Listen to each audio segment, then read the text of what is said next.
Evolutionary podcast coming your way, episode 588. Today, we're going to be talking about new studies on the fasting benefits and longevity. So, this is a really, really good one. We'd like to kind of do a podcast about fasting like once a year just to give you a little more information about it. I know a lot of people are always asking about fasting, they want to learn more about it, they're curious about it. It kind of is a weapon that people are using, whether you're a professional bodybuilder. The last three Mr. Olympias, they fast during a religious holiday called Ramadan, and they fast for a month, sunrise to sunset. And they'll eat either before sunrise or after or both, and they'll fast in between. And then you also have professional bodybuilders who do fasted cardio every morning. That's well documented as a weapon to burn extra fat. So one of the reasons why you do fasted cardio earlier in the morning and why it's so effective at fat loss is if you're fasting all night, you wake up in the morning and you do cardio, your body has to find energy on your body to burn. Now, it's not going to attack your muscle stores. It's not going to attack your muscle tissues because that's just not how our bodies work. And what's going to happen is it's going to attack your fat stores first because that's your storage energy to be used when your body needs it. And if you're a person and you're holding a lot of body fat, your body is not going to use that body fat unless you force it to use that body fat. So if you're throwing food at your body as soon as you get up in the morning and every 2-3 hours during the day, when does your body have an opportunity to even tap into those extra energy stores that you're holding on your body? And we're holding a lot of calories on our body. And depending, like if you're an obese person, I mean, you're holding 50,000, 100,000 calories on your frame. You could go weeks, months with no food, and you would be perfectly fine. You're not going to die. So that's just the way our bodies are set up. And we're going to go over, Mobster and I, we're going to first touch on a little bit about the history behind, human evolution. So if you go back to the dinosaur time, an asteroid, hit Yucatan Peninsula, Gulf of Mexico. It caused destruction beyond comprehension, and it completely changed Earth. So at that time, dinosaurs were dominating, and mammals, which were our ancestors, were tiny mammals, and they were barely scraping by. And what happened was at that time, food was plentiful. There was plenty of foliage and plants. Dinosaurs that were plant eaters were able to eat tons. They would just go and ravage a forest, in groups and packs, and there would be plenty of food for them. And then you have a T-Rex, which was a meat eater, and the T-Rex would go and eat 80, 100, 200 pounds of meat a day. It had plenty of food to survive and flourish in that era. But when that day came, you had fires, you had tsunamis, the sky was blackened, the plants died, you had carbon dioxide increase, you had basically a fireball across Earth, and it was just a natural disaster beyond what we can imagine. And the temperatures changed. So the dinosaurs could not survive that because the dinosaurs, what ended up happening, they needed food every single day and a shit ton of food every single day to survive. But our ancestors, the small mammals, what they did, they went underground, they hid for months, weeks, as long as it took while the destruction was happening. And they could go a long period without food, and they could go a long period scavenging for what little calories they could manage. And that's the way they were able to come out of it that time as the dominant group. And the dinosaurs never came back, and they just went extinct. So we saw that. Now certain animals like crocodiles and alligators, they were able to survive. Certain fish were able to survive, but larger fish, the large sharks, they weren't able to survive. So we saw the bigger you were, the less chance you had to survive because you weren't able to have plentiful amount of food. So now humans over time, and I'll bring in Mobster to talk a little bit more of this, we had competitors. We had human-like species. There were about a half a dozen of them, including the Neanderthals that we competed against for territory, we competed against for food. But the way we were actually able to dominate those human-like species and they went extinct, even though we're about 5 or 10% of some of these, some of us have the DNA. If you're from Asia or you're from parts of other parts of the world, you might have a 5 or 10% DNA from these human-like species that existed, but that we were able to dominate them because we were able to go and survive the famines in the drought. So our bodies have built-in mechanisms in our DNA to fast, to go through periods of famine, and it's a necessary thing, and it's what makes us stronger. So we're going to go over some studies that confirm this, but I'll bring in Monster to talk a little bit about the way humans evolved compared to other animals. So here's the thing, Steve, and I've touched on this before. There's an argument to be made for us to have changed very little in reality. We are a very young species. That's when Steve's talking about the dinosaurs. I think the last was what, 230 million years ago, even 120 million years ago, something like that, Steve. You know, that sort of stuff is still around, something like that. In terms of humanity, we are about recognizable as human beings. I think about 2 million years old ish, might be less. Right. So against other species and other animals, insects and whatever else, we are young. We barely evolved. So here's the thing, and we've touched on this on other shows. We've talked about the human physiology and how we respond. Why do we store fat? And also how, as Steve said, Neanderthals were stronger than us, Steve, physically stronger than us. It's just that they lacked the adaptability and the ability to make tools and so on and so forth. So here's the thing, right? And the reason why we are perfectly fine with fasting and perfectly fine with storing fat. Now, if you live in the cold areas, vis-a-vis Eskimos and Inuits, etc., Steve, it's naturally normal both to eat fat and also to store fat just to keep you alive. But let's take the rest in where it's reasonably warm, like here in the United Kingdom, stupidly warm, i.e. around the equator and so on and so forth. If you were running around primitive society, you didn't get to have 3 square meals a day. You barely got to have 3 square meals a day, Stephen. In medieval times, I think it was 2, 1 in the morning and 1 at night, although they did eat a lot more calories than we do. But they were working like motherfuckers. But for primitive times, quite simply, we hunted and we gathered. And if we didn't find anything to hunt and we couldn't find enough to gather, we went without, which meant quite simply feast and famine, or arguably feast and fasting, days when we didn't eat as much or nothing compared to other days. And of course, we hadn't learned to refrigerate, to preserve food, and so on and so forth. So the feast part was we ate what we hunted or we ate what we gathered, which might be a shitload one day and nothing the next. If it went off, couldn't eat it. So there's that. And there's a reason why human physiology is set up to store fat. Again, you might live in a warm part of the world, literally around the equator, parts of Africa and the Middle East and so on and so forth. And yet you'll still find now, but obviously back in primitive times, people that were put on weight quite simply because they had an abundance of food and your body was saving energy, as Steve said, the fat specifically for those times when there wasn't any food. Of course, as civilizations created crops and we started to learn how to preserve food, we didn't need to do that. But we've only really been doing that off the top of my head, say something between 20 and 40,000 years of civilizations existed, and we've learned to do those things. So again, that is a fraction of the time that we've existed as human beings, and we are a really young species who's been incredibly adaptive. But what it all comes down to, and the point of this podcast, of course, is that fasting, in terms of a historical imperative and whatever else, Steve, is perfectly normal behavior for human beings.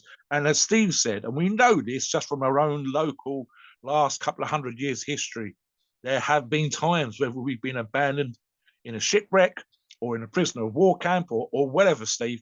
There's been times when we've gone without for very long periods of time and then come back. And then, of course, we've got famines and so on and so forth. In fact, there's very quickly, if you give someone who is starving a great deal of food, you can actually kill them. So they've actually learned not to do that. They give them like a really thin, high protein gruel to allow them to accommodate food and so on and so forth. But yeah, it's perfectly normal in our historical times The times that we've been able to go to the shops and grow crops and preserve food and whatever else is a fractional percentage, tiny percentage, 1%, Steve, of the time that we've existed as human beings.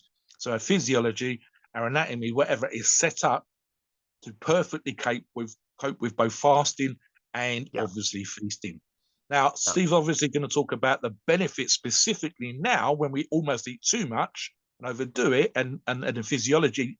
There's only one small change, Steve, which we'll touch upon, and it's arguably, and I thought it was wrong, but I've actually looked at this, very small changes to our DNA as a result of the food that we eat now in the last 100 or so years. Yeah, back to you. Yeah, and everything you eat changes your DNA. So, like the next time you eat a meal, it's going to change your DNA. We are constantly doing that. But here's how it ties into bodybuilding. Why it's important, especially for steroid users, to do some sort of fasting. And I've talked to bodybuilders over the years who've been steadfastly against fasting. Then I've touched base with them, over time, and they said, "Yeah, Steve, you know what? I tried it. And I noticed I was actually able to be more successful. I was able to improve my sleep. I was able to grow more muscle. I was able to get stronger fasting. And I kind of didn't understand it, but now I get it. So I'm gonna show you a couple studies. This is a new study that came out on something called FOXO3. And FOXO3 is a gene in the body which upregulates target genes involving in things like stress resistance, metabolism, cell cycle arrest, and apoptosis. And this is all very important because it works within, the cells of our body. And this gene only gets activated when you're fasting. So you cannot, if you wake up in the morning, eat breakfast, throw food at your body, then eat every 2 or 3 hours throughout the day, then before bed, eat, then sleep for 6, 7, 8 hours, then wake up, eat, and you're never getting this. You're never getting this. So think about it in your mind if you have relatives or friends or something who are always sick, they're always, they have all kinds of medical issues, and think about the way they approach food and the way they treat food like as a tree and as something they have to throw at their body all the time. Well, you're not getting that FOXO3. So when you're fasting, the FOXO3 travels to the nucleus of the cell and triggers genes.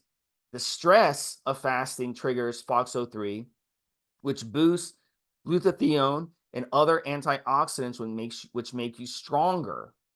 So, in the bad news is for those of you who are constantly like throwing food at your body, is that insulin is a blocker of FOXO3. So whether you're either taking diabetes medication, I'm sure a lot of you have relatives who are type 2 diabetes. I do. They either take a medication, which helps their pancreas produce insulin, or they inject insulin itself. So when you do that, you're actually blocking FOXO3. So you're basically making your situation worse. It's a similar concept behind cholesterol medication. Cholesterol medication is a wonderful thing. It can help balance your cholesterol, but it's not something you want to use long term because now you're throwing off the balance of your body's ability to regulate itself and detox itself.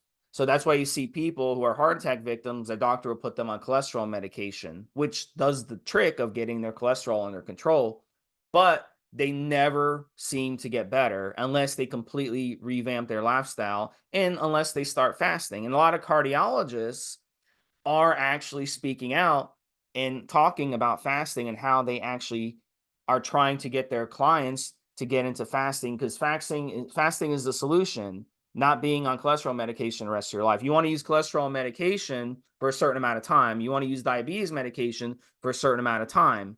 But during that process, you want to improve your body's health so you don't need to take the medication. It's not something you just get on for the rest of your life. But most people, they'll get on these medications and they'll stay on them the rest of their life.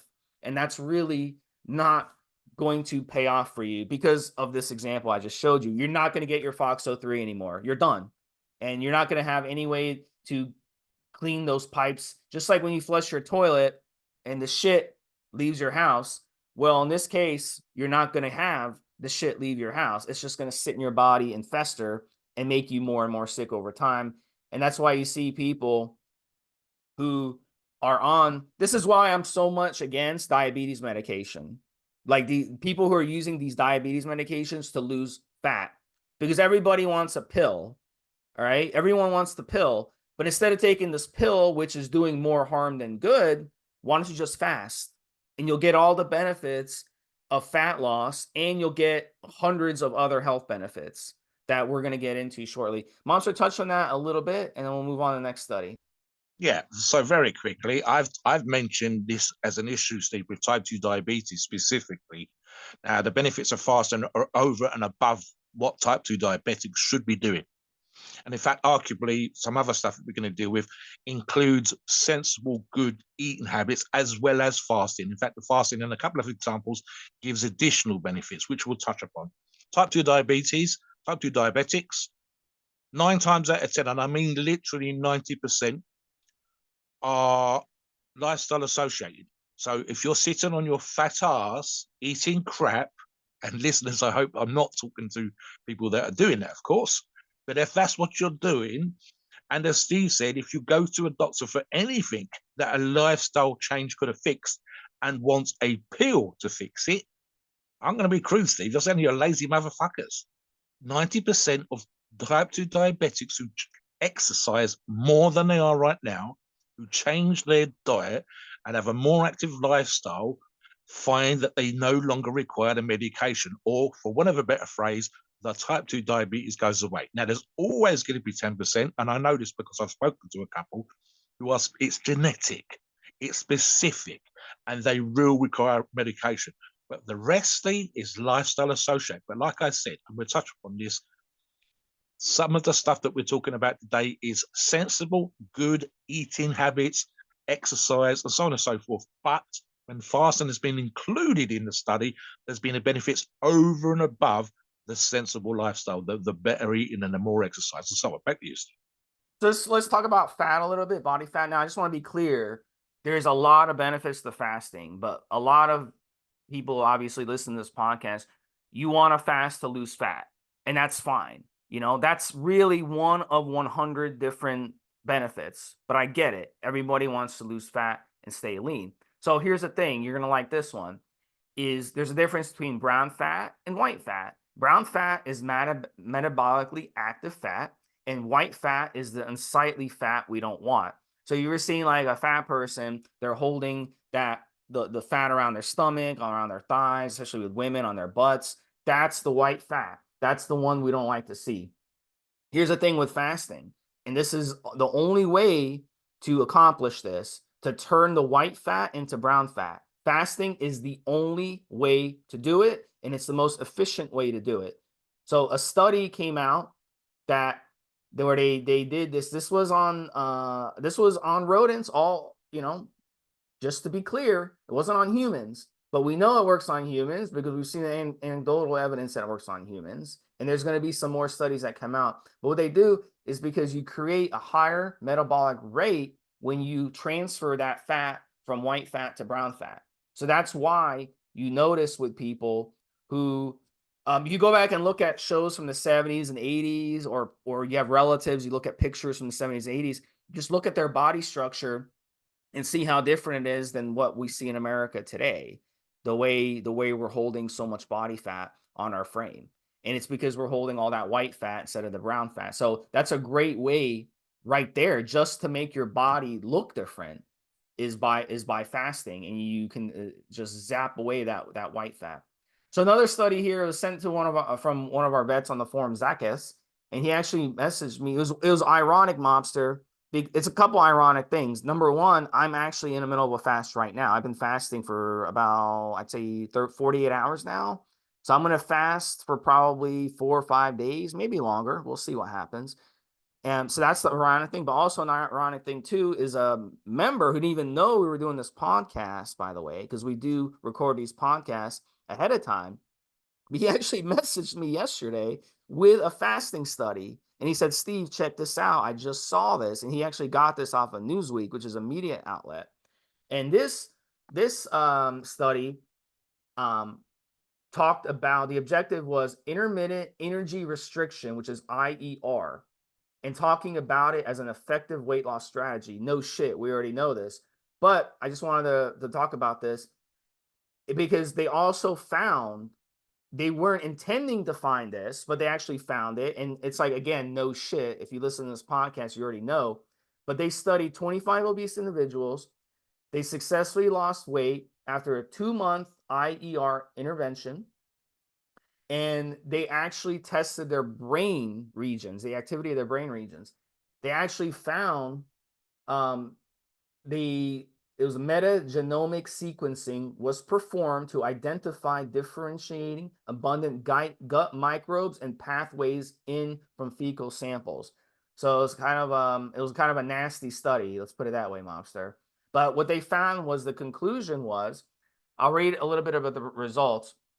They said that the IER reduced the activity of obese related brain regions at different time points, including the inferior frontal orbital gyrus in the cognitive control circuit, in the emotion and learning circuit, and the anterior cingulate cortex in the sensory circuit. So it reduced E. coli abundance in across multiple time points while elevating the abundance of obesity-related Bacterium prosnitzi and a couple others as well. So the correlation analysis revealed longitudinally correlations between the gut bacteria abundance alterations and brain activity changes. So the conclusion was there was dynamic alteration of BGM axis, the communication of E. coli with specific brain regions during the weight loss under the IER. So not only did they have significant weight loss, and they lost an average of 17 pounds and 7.8% of their average body weight, but they also had the brain benefit. So it's like, no shit, we already know this. There's been studies also that have come out showing, and these are newer studies as well, on the brain, on proteins in the brain, which cause cognitive issues later on where you're not even able to walk as you get older. You're not even able to swallow as you get older. You're not able to, you're forgetting things. It's all this stuff in the brain that triggers this as you get older. Well, it found with fasting, it actually destroys those proteins in the brain and it recycles those cells. And it basically, what this study here that I'm reading shows is it cleans the brain out. And that's what it can do. So fasting has long-term benefits that you don't think about. If you start fasting in your 20s and 30s, as you get older, once you get past mobster's age, 60s, 70s, you're going to be thinking and you're going to be physically fit more than someone who wasn't fasting based on these studies. Go ahead, Mobster, touch on that, and we'll move on to the next group of studies. Yeah, there's two things, Stephen. I'm making notes as we're talking. Very quickly, guys, listeners, old people. We've touched on this when we talked about, I mean, this point of this podcast today is also longevity, the effect of fasting and aging, basically, how long you're going to live. So if you Google who's the oldest person on earth, Steve, and especially if you YouTube it, you'll come across a series of, I think in one video, they pretty much were like 10 of the oldest people ever. None of them are big. They're all small. And they all don't eat much. And I'm not saying that just as a thing. It's kind of obvious. If you're going to be 400 pounds fat motherfucker, you're going to die young. But the reality of the situation is that again, and this is societal as well, Steve, because you and I've talked about blue zones. If you look at those places on Earth, geographically speaking, where people live longer, they aren't giant fat motherfuckers. They're not even giant muscular motherfuckers. They are small and they don't eat a lot, or they're super active and they eat in moderation, as opposed to fasting. So literally eating less means overall that you should last longer. You're also going to use less energy because you're smaller and so forth. The other thing, Steve, and I noticed a slight connection because I think Steve's touched upon other shows when we've talked about fasting as a means of either resetting or at least improving gut flora and fauna.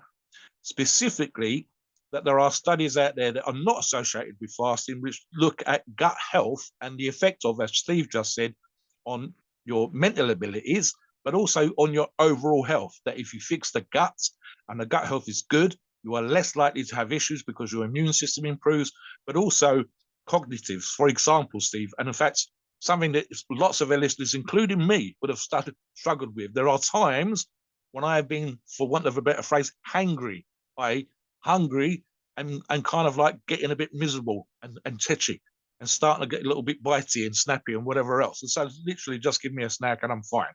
But the other thing is also, and you'll find this amongst thinkers rather than doers, the thinkers find sometimes there's a clarity that comes from being hungry and thinking about a problem or solving an issue or whatever, all at the same time. So again, these two things can be connected, both the gut flora and the resetting of or the improvement of gut health via fasting. Steve, back to you. Yeah, so let's cover. We don't have much time left, but let me cover as much as I can so to make people understand what happens when you fast. Now, what Mobster mentioned about the blue zones, the blue people in the blue zones are the people that live over 100 years old, and there's certain parts of the world that do that. One of the common denominators that they do is fasting. They do 5, 6 other things. We've done podcasts on blue zones. You guys can go back and look at those.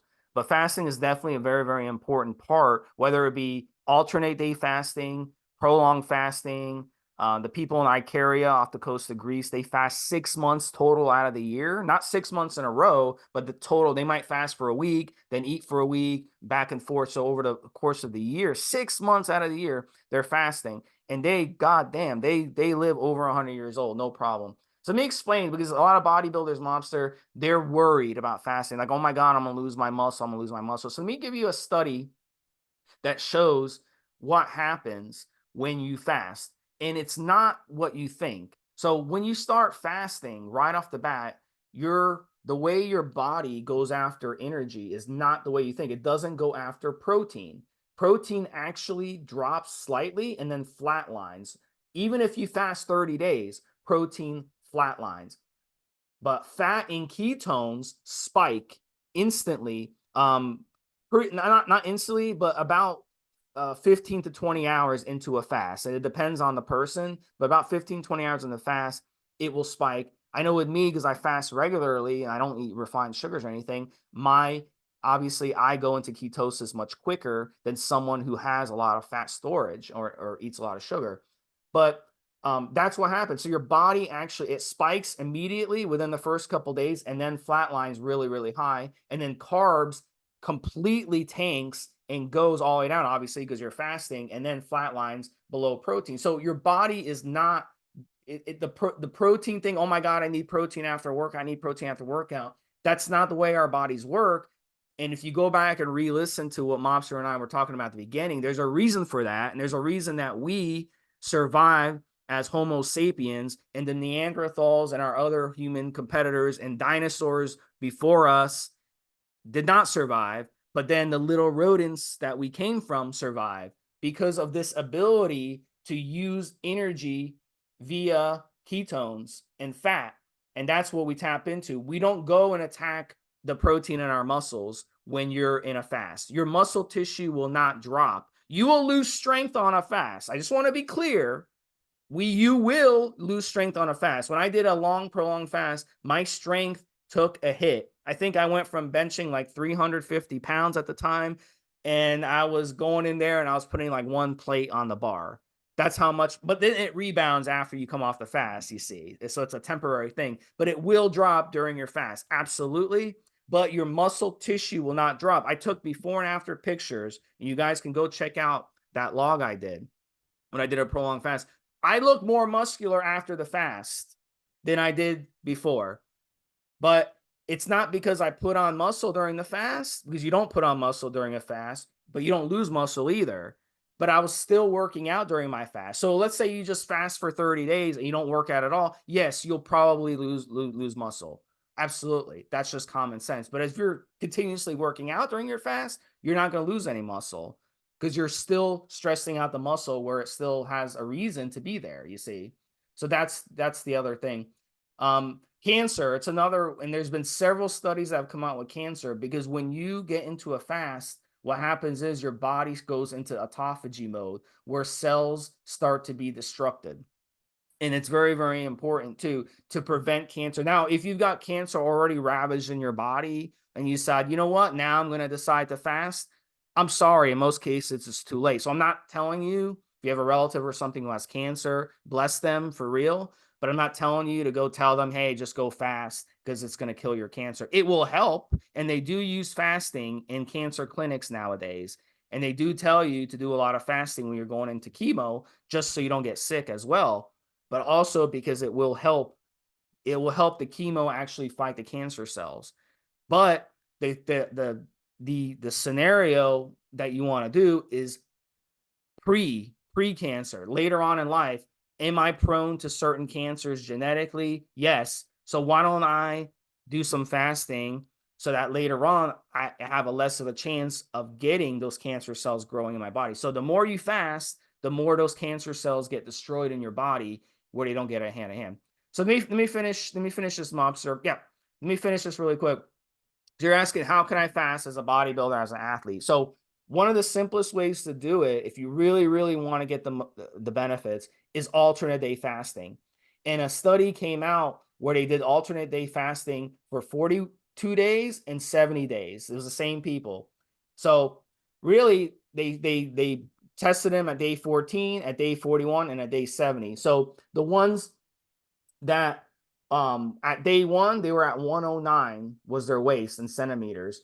At 41 they were at 106, and at 70 they were at 105. So they lost 4 centimeters off their waist in 90 and 70 days of alternate day fasting. So that would be fasting day one, eating 2 or 3 healthy meals day two, fasting day three, eating day four. So it's alternate day fasting, really, really easy to do. So if you really wanted to lose body fat, and what was interesting in this one, Monster, is their fat-free mass actually stayed the same. It went from 52 to 52.8 on their feed day, which was day 69, and 51.9 on day 70 of their fast day. So their fat-free mass, muscle tissue, did not budge, but their fat mass went from 43 down to 38. So Wow. that's amazing. So that would be, if you guys are listening to this, you're like, man, I want to try fasting. I want to do it the easy way, but I don't want to go 5 days, 10 days fast. Alternate day fasting would be the way you do it. And that would get you the results you want. And these were athletes. These weren't just obese people who they said, go eat McDonald's for a month and come back and let's do this. These were already athletes who are in shape and already eating good. And they were able to actually have those types of results. And it was pretty impressive. And just in case you're curious, day one, 96.4 kilograms was their body weight, and day 69, which was their feed day, was 92.8, and their fast day was 90.8. So they dropped about Seven, six 15 pounds, kilograms. nearly 15 But pounds. yeah, and that was fat. It wasn't muscle. And in the process, what I talked about earlier on with the study, their white fat turned into brown fat during that time too. So it became easier for them in the future Mm. to lose body fat and put on and keep their muscle in the future. So it's just, the benefits are tremendous. So that study was right there, what was it right there, Mobster. So finish up your final thoughts. Take us a disclaimer. Right. So make sure, listeners, your habits today should be good. Your eating habits today should be good. Your training habits should be good.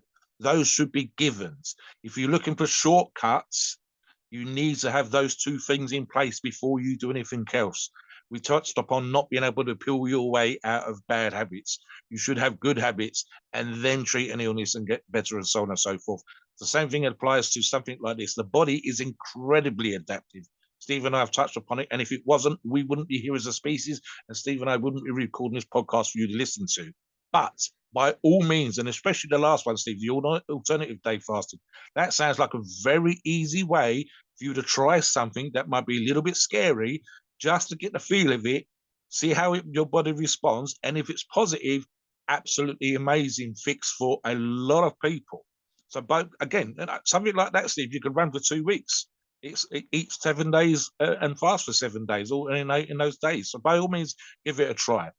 Please note, we are not doctors, and opinions are ours. Is our view and based on our experience and views on the topic. And podcasts are for informational purposes and entertainment only. The freedom of speech and the First Amendment applies.